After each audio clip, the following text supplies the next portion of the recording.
And watching this genocide live every day makes you question everything you have learned so far. Yes. And I feel like I'm really losing hope, and I think that we all have gathered here also to listen to you, to regain a little bit of this hope. What can we do more to change this brutal and fatal reality that those children and women and men, innocent people, are facing every day in Gaza, and we post those information, we look at those photographs and videos of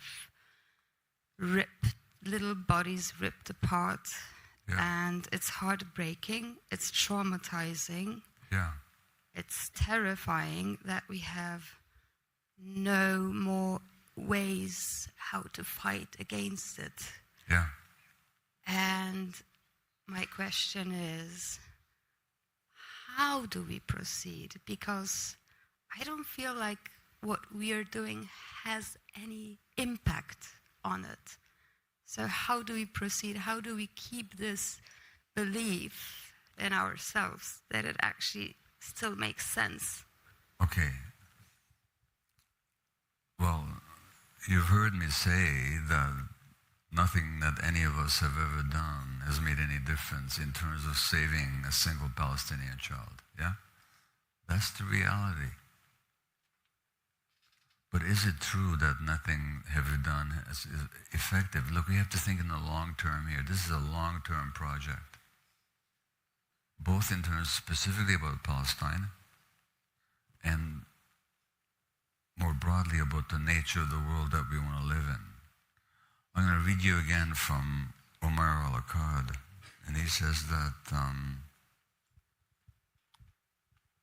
what has happened, for all the future bloodshed it will prompt, will be remembered as the moment millions of people looked at the West, the rule-based order, the shell of modern liberalism, and the capitalistic thing it serves, and said, I want nothing to do with this.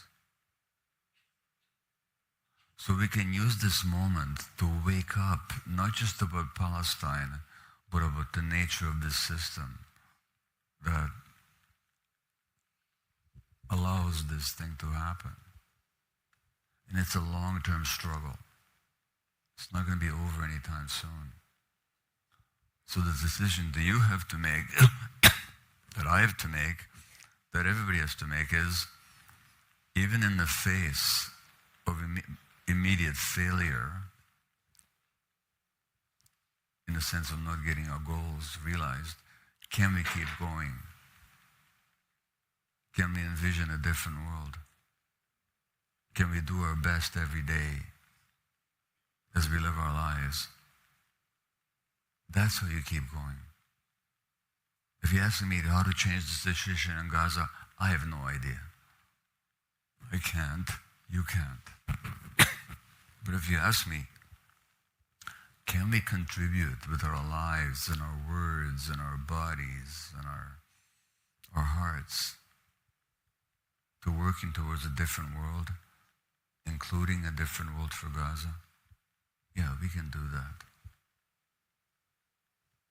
And even if you don't succeed, you still succeed because you contributed to something long-term that humanity desperately needs.